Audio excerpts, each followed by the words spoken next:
Hola, muy buenas a todos, bienvenidos otra vez a mi canal de Instagram. Hoy, antes de hablar de qué vamos a hablar, que ya lo veis ahí, os voy a comunicar que este vídeo podéis ver también en YouTube, ¿vale? Para que lo podáis acceder a él con más facilidad.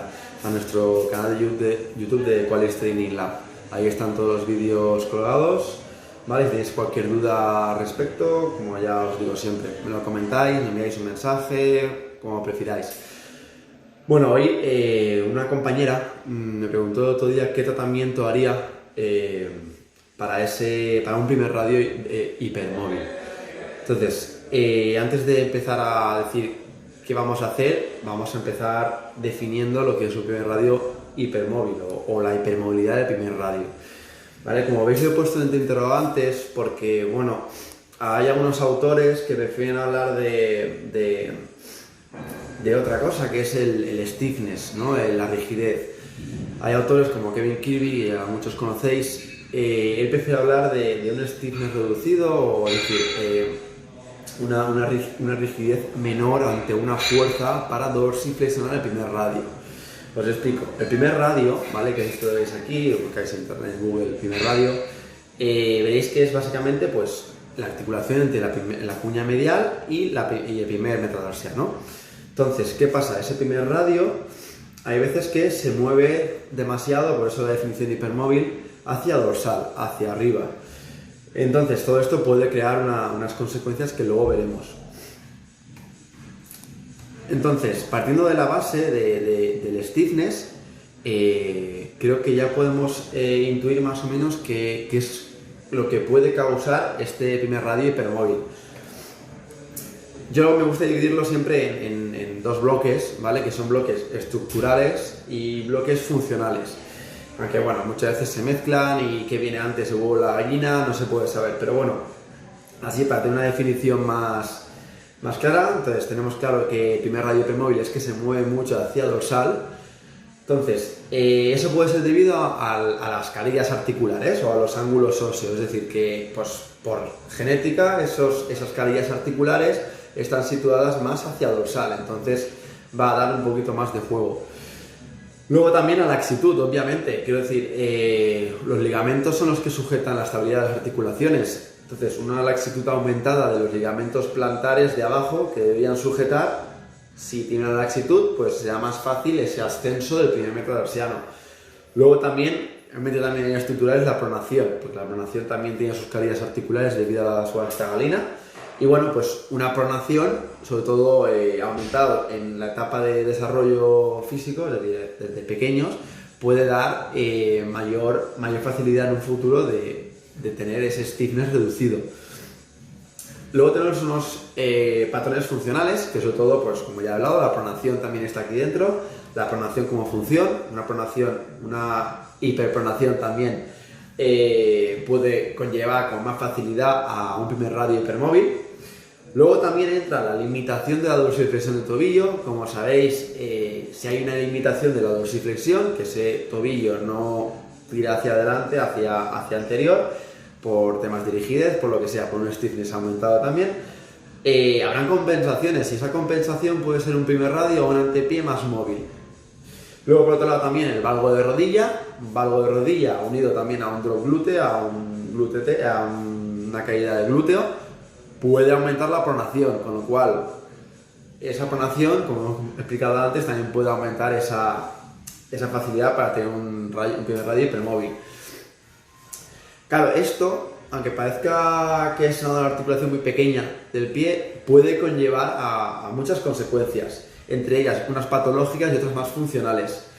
Las consecuencias patológicas, sobre todo, pues lo que puede conllevar es a una lux limitus. Normalmente, esa dorsiflexión del primer dedo debería ocurrir sin problemas, pero al elevar el primer meta debido a esa falta de rigidez, lo que pasa es que se superpone encima del primer dedo. Entonces, a la hora de la propulsión, digamos como que chocan esas articulaciones y puede producir lo que se llama una lux limitus funcional, luego alus limitus y luego ya alus rigidus. El alus valgus también está predispuesto debido a esta condición, a la hipermovilidad del primer radio. Básicamente por lo mismo que hemos hablado antes de la elevación del primer meta, y porque también hay que entender que el primer meta trabaja en varios planos. Entonces, cuando el primer meta sube, también lo que hace es abrirse hacia un lado, y cuando cierra, se cierra hacia un lado. Entonces, cuando dorsiflexiona es más fácil que se abra. Perdonad la jerga, pero la hago coloquial para que todos nos entendamos. Luego también tenemos una consecuencia, que es la transferencia de cargas desde el primer meta. Como tiene un stiffness reducido, lo que produce es una transferencia de carga a los demás metas. Sobre todo suele pasar en el segundo. De ahí las metatarsalgias de segundo, la dislocación de segundo, el síndrome de dislocación del segundo dedo y demás. Entonces, como vemos las flechitas aquí, lo que hace es un aumento de esas cargas a los demás, una transferencia. También lo que puede dar es un síndrome de compresión interósea dorsal en la columna medial, lo que es lo mismo, un impingement dorsal. ¿Por qué? Porque chocan las carillas en la parte dorsal. Entonces es más fácil que se produzca ese choque, esa molestia. Luego, también tenemos que una hipermovilidad continuada puede ser más fácil, también esto es un poco que viene antes, el huevo o la gallina, pero bueno, una laxitud del ligamento del sprint, que básicamente es una laxitud en el ligamento calcáneo escafoideo. ¿Por qué? Porque ese pie va a tender a pronar más. Como va a tender a pronar más, todos los elementos que frenen esa pronación, incluidos los ligamentos, va a ser más fácil que pues, se abran. ¿Vale? Como ya he puesto aquí, pues también aumenta la pronación y todo lo que la pronación conlleva. Funcionalmente, esto conlleva que haya un valguismo en el apoyo medio inicial y final, básicamente porque cuando llega el momento de aguantar todo el peso del pie, como ese primer meta no va a aguantar las fuerzas que el suelo tira hacia arriba, tira hacia el pie, ese primer meta va a volar, por así decirlo. Entonces vamos a notar que en el momento de tener que sujetar, estabilizar ese dedo, ¡plup!, ese pie va a caer en valgo un poco. Obviamente, como hemos hablado antes de los limitus y a los aductos valgos, va a afectar a la propulsión también, no va a hacer una propulsión eficiente. También podemos tener una condición de adductor twist, aunque bueno, esto es una relación más indirecta debido a esa pronación, básicamente. Y obviamente va a haber una falta de estabilidad en la columna medial, va a haber más inestabilidad, no va a ese primer meta, no se va a coger bien al suelo y esa es una de las vías que luego veremos que hay que trabajar. Entonces, antes de explicar qué hay que hacer, lo importante es definir qué queremos conseguir, qué queremos hacer. Bueno, pues, primero de todo habrá que disminuir las fuerzas reactivas del suelo del primer meta. Si las fuerzas son las que me llevan el primer meta hacia arriba y ese meta no soporta esas fuerzas, las disminuimos y así lo hacemos un poquito más funcional. También nos interesa disminuir el stiffness de los ligamentos dorsales, básicamente porque, y ya por temas de funcionalidad durante mucho tiempo, el antepié va a estar más supinado por temas estructurales, pues bueno, vamos a intentar esa columna medial, ganarle un poquito más de elasticidad, ir bajando y demás. Eso obviamente luego lo veremos en un tratamiento fisioterapéutico. Pues bueno, también siendo podólogo se puede realizar y obviamente pues también algunas manipulaciones, los adaptadores, pues bueno, también pueden conseguirlo con otros métodos. Pero seguimos. Luego tenemos también la acción muscular. Hay ciertos músculos, ¿vale? Principalmente la musculatura intrínseca del pie, ya la conocéis mucho, también influye en eso. El peroneo lateral largo también es importante, el tibial posterior también habría que trabajarlo y el extensor del primer dedo también. Luego lo veremos más a fondo, ¿vale? Y por último, obviamente, pues evitar factores de pronación, que ahí luego no me meteré porque, bueno, es un tema muy amplio y que muchos ya conocéis. Entonces, ¿cómo lo podemos conseguir? Primero de todo, vamos a disminuir las fuerzas reactivas del suelo en el primer meta. Aquí la única manera es con calzado y con plantilla, ¿vale? La manera más fácil es pues creando una descarga en el primer meta. Luego hay varios tipos de descarga, empezando por una descarga normal, ¿vale? Simplemente un vaciado de material en esa zona. Luego también podemos usar una extensión de Morton invertida, es decir, que dejamos la acción más apoyo del quinto al segundo meta y el primer meta lo dejamos libre. O por último, el que más me gusta a mí para este caso es un kinetic wedge.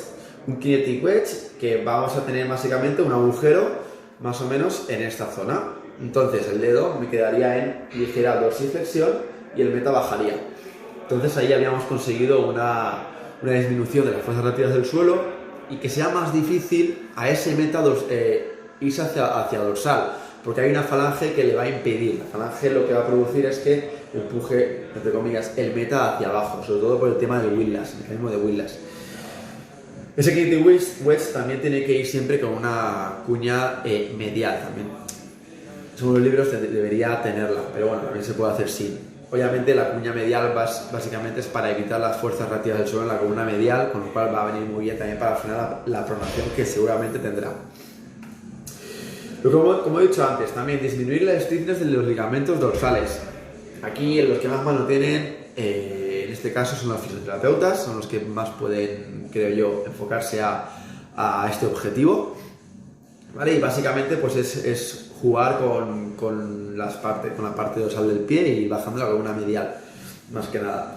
Y luego también, pues por ejemplo, si el quinto meta está más plantarflexionado, más hacia abajo, ¿vale? Eso va a quedar de pivote para que el pie prone más, pues intentar en ese caso contrario, pues subirlo hacia arriba. Tema de la acción muscular. Primero, sobre todo el peroneo lateral largo. Es el principal estabilizador de esa articulación. Básicamente porque se inserta en esa articulación, entre la cuña y el primer meta, la base del primer meta. Entonces, vamos a trabajar ese peroneo lateral largo. Vamos a darle un poquito de caña por la parte de readaptación. Luego también el tibial posterior, como veis, si se inserta la parte medial, lo que va a hacer es frenar esa pronación, ya lo sabéis. La musculatura intrínseca del pie también es importante para mantener una estabilidad en ese pie. Y luego, por último, en según qué casos, hay que tener cuidado del extensor largo del primer dedo. ¿Por qué digo en qué casos? Porque si tenemos un juanete y a una desviación, esa activación del primer dedo puede ayudar a que ocurra esa desviación mayor del juanete, ¿vale? Básicamente por la palanca recta. Entonces, si tenemos un juanete, una luz albutus valgus, cuidadito con esto, con precaución, ¿vale? Siempre pues a lo mejor con un separador del primer dedo o algún tipo de vendaje o algo para que ese dedo se mantenga recto cuando lo trabajemos. Esta extensora también lo que haremos, lo que funcionará es levantar el primer dedo por lo mismo de antes, para que el mecanismo de windlass esté funcionando y tire de ese meta hacia abajo y le impida la subida hacia arriba.